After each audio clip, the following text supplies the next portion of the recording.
Hello children, and welcome to the new session. A new session with a new book and a variety of new chapters. So exciting, isn't it? And right in the first chapter in our science book, we have a wonderful lesson. What is it about? It is about something that we all love. It is about food. So in chapter 1 today, we are going to learn where does food come from. We are going to learn all about nutrients, the sources of food, the food chain, ingredients of food, and the food habits of animals. So children, since we all love to eat food, we also know for a fact that if we do not eat for a very long period of time, what happens? We begin to feel very tired.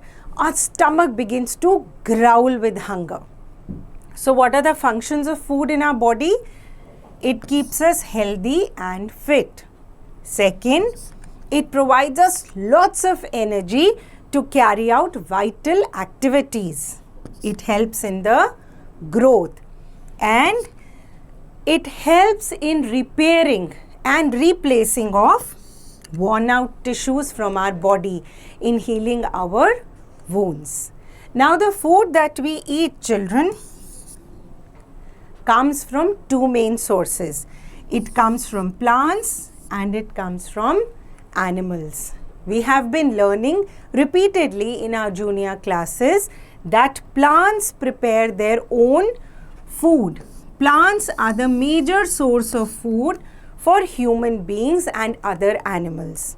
And where do plants get their food from?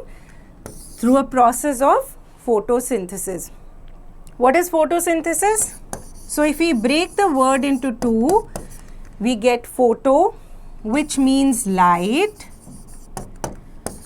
and synthesis, which means making. So what does the word mean? The word means making food in the presence of light.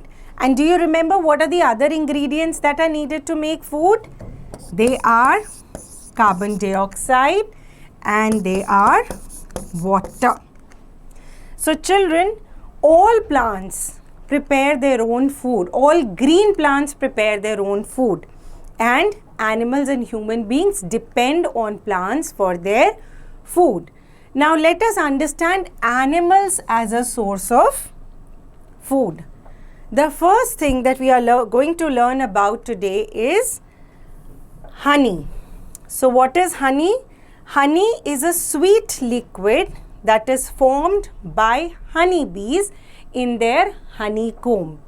The process of keeping bees to produce more and more honey is known as apiculture. And this honey that comes to us is consumed not only as a food item but also as a medicine, because honey has great medicinal properties. So after honey, let's learn about milk. Where all do we get milk from?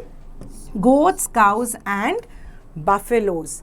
Now these animals that give milk are known as milching animals, and the process of keeping these animals is known as dairy farming.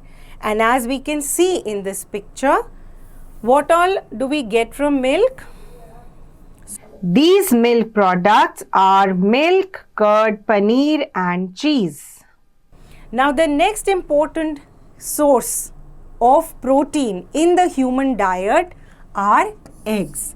Eggs are obtained from hens, ducks and turkeys. Meat again is a very popular food item and it is mostly consumed by non-vegetarian people.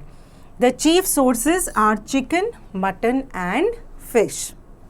Now children, the process of raising hen, ducks and other animals for eggs and meat is known as poultry farming. So now let us understand the food items that we get from plants. If you look at this table very carefully, you will see the different examples of food items that we obtain from plants.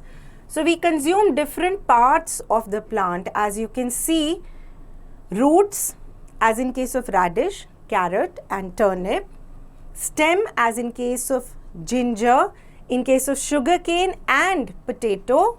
We also consume leaves as in case of spinach, coriander and mint. Fruits and vegetables, mango, brinjal and grapes. Flowers like broccoli, cabbage and cauliflower. Seeds and grains as in case of beans and lentils and nuts. So this is how plants become an important part of food in our daily diet. Now children, we have learned that we as human beings eat plants, we also eat products from animals. Now what do animal eats? We know that animals are dependent on plants for their food. But are all animals eating plants? No. Now let us watch a video to understand the different kinds of food that animals eat. Animals eat different kinds of food. According to the food animals eat, they are grouped as herbivores, carnivores and omnivores. Herbivores are plant-eating animals like cows, goats and rabbits. Carnivores are flesh-eating animals like lions, tigers and fox. Omnivores are animals like bears, rats, vultures that eat both plants and animals. So children, in this video we understood what are herbivores, what are carnivores, what are omnivores.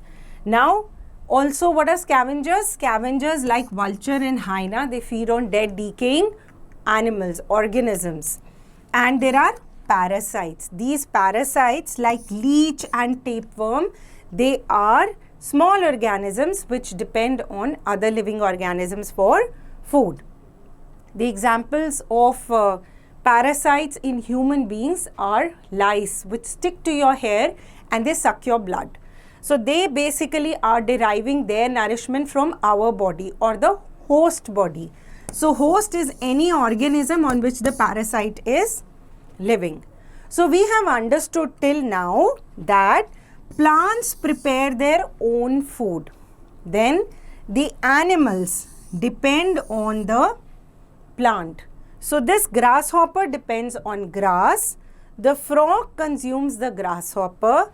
The snake consumes the frog and the eagle consumes the snake.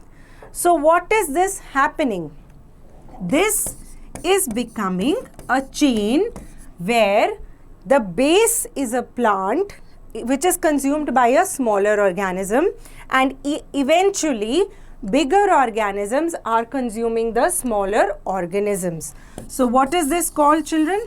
This is called a food chain. In nature you will find many kinds of food chain. So children, in this chapter we have learned that there are two sources of food for us, plants and animals.